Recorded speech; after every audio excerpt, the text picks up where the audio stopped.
શું બનાવી મમ્મી? एकदम मस्त टेस्टी दही की खारी बनाई। દહીં તીખારી. हाँ દહીં તીખારી તો બહુ મસ્ત मस्त દેખાય. लागे मस्त। હા કેવી રીતે બનાવી? हेड सीखवा दो तने હેડો हेलो आज दही तीखारी बनाऊं। એવું हाँ जो डब्बो भरीने दही लई लीधुं अमे। પગન અને આ લસણ ફોલી દીધું હતું એક આખું દળું એ લઈ લીધું ખોડવા માટે અને એમાં એક ચમચી કાશ્મીરી મરચું નાખવાનું, તીખું નહીં કાશ્મીરી લેવાનું એટલે કલર મસ્ત આવે દહીં તીખારીનું। અને એમાં એક સ્લાઇડ જ મીઠું નાખવાનું, બીજું મીઠું આપણે પાછળથી નાખશું અને આ ખોડી દેવાનું। ખંડાઈ ગયું કે મમ્મી? હવે બેટા ખંડાઈ ગયું। હવે એક મસ્ત વાટકામાં લઈ લેવાનું બધું। મસ્ત કલર આવી ગયો. કાશ્મીરી મરચું એટલે કલર આવી છે। હવે એમાં ને દાણા જીરું,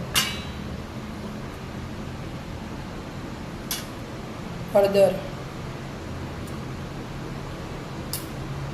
અને મીઠું સ્વાદ પ્રમાણે, આપણે દહીં હોય એ પ્રમાણે મીઠું લઈ લેવાનું। આપણે થોડું ખાડવામાં લીધું હતું ને એટલે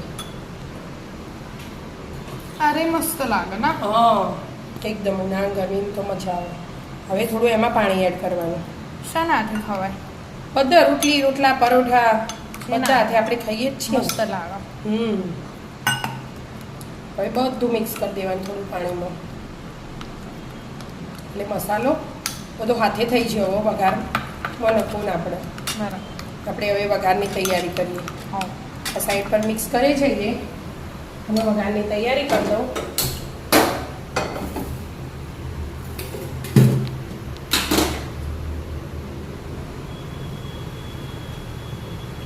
તેલ લીધું મેં દોઢ ઢોકલી જેવું, ગરમ થવા દો એટલાના મિક્સ કરો।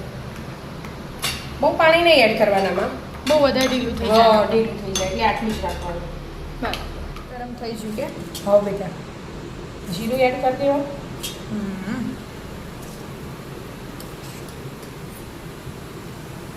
અને આપણે 2 કળી જેવું લસણ લીધું એકદમ ઝીણું સમારી આ અલગથી. વઘાર માટે। હવે હિંગ એડ કરી અને આ લસણ આમાં એડ કરી દેવાનું અને થોડું લીમડું, એકદમ મસ્ત ફ્લેવર આવે લસણથી વઘારીને। લસણનો કલર ચેન્જ થાય ને તાજો રહેવા દેવાનો। બરાબર લસણ ચડી ગયું. હા લસણ ચડી ગયું। હવે આપણે આ પેસ્ટ બનાવીએ ને હા એ એડ કરી દેવાનું। સીધી પેસ્ટ. હા બરાબર પેસ્ટ હવે બરાબર મિક્સ કરી દેવાની અને એને ચડવા દેવાની। આપણે એમાં પાણી એડ કર્યું હતું ને હા એ પાણી ગળો તાજો બધું ચડવા દેવાનું। અને મસાલા તો આપણે એમાં કરી દીધા એટલે મસાલા કરવાની જરૂર નહીં આપણે। બરાબર આમાં ડુંગળી કોઈને ડુંગળીવાળી ખાવા હોય ને દહીં તીખારી તો ડુંગળી અત્યારે જ એડ કરી દેવાની। પહેલાં વઘારમાં ડુંગળી એડ કરવાની, પછી આ લસણવાળી પેસ્ટ એડ કરવાની।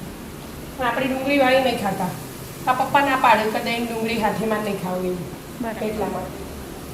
એટલે અમને આમ 2 મિનિટ ચડે ને તો પેલું પાણી જે એડ કરી બીજું કે મમ્મી? હા બેટા ચડી ગયું। હવે થોડા ધાણા એડ કરી દેવાના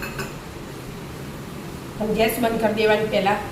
બરાબર આપણે ગરમમાં દહીં એડ કરીએ ને તો દહીં ફાટી જાય। એવું હોય? હા એટલે આવી રીતે કઢાઈ ગરમ હોય એટલે થોડી વાર મિક્સ કરી જવાનું અને ઠંડુ થવા દેવાનું એટલે આવી રીતે હલાવી બહુ જવાનું। વધારે ઠંડુ નહીં કરવાનું, બહુ ગરમ હોય નહીં વેચાય. દહીં એડ કરવાનું। તો 2-5 મિનિટ રાખો ખાલી. હા 2 મિનિટમાં થઈ જાય। 2 મિનિટ થઈ જાય. હા ઠંડુ થઈ ગયું થોડું, હવે દહીં એડ કરી દેવાનું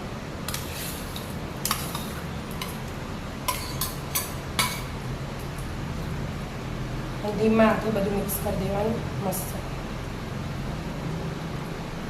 દહીં તીખારી બની તૈયાર। યા. દહીં ફેટી દેવું હોય ને તો હા. એક રસ કરીને એવું લચ્છી જેવું બનાવીને એડ કરાય, પણ એવું ઓછું ભાવ આપણે એટલે આવું જ હું રાખું દહીં એટલે આનો ટેસ્ટ અલગ આવે અને એકદમ ઝીણું કરી દીધું હોય ને એનો અલગ આવે। જો મસ્ત મજાની દહીં તીખારી તૈયાર. આવી જાઓ મિત્રો. દહીં તીખારી ખાવા। જો મિત્રો અમારા વિડીયો ગમતા હોય તો લાઈક શેર અને સબસ્ક્રાઇબ કરજો। રાધે રાધે.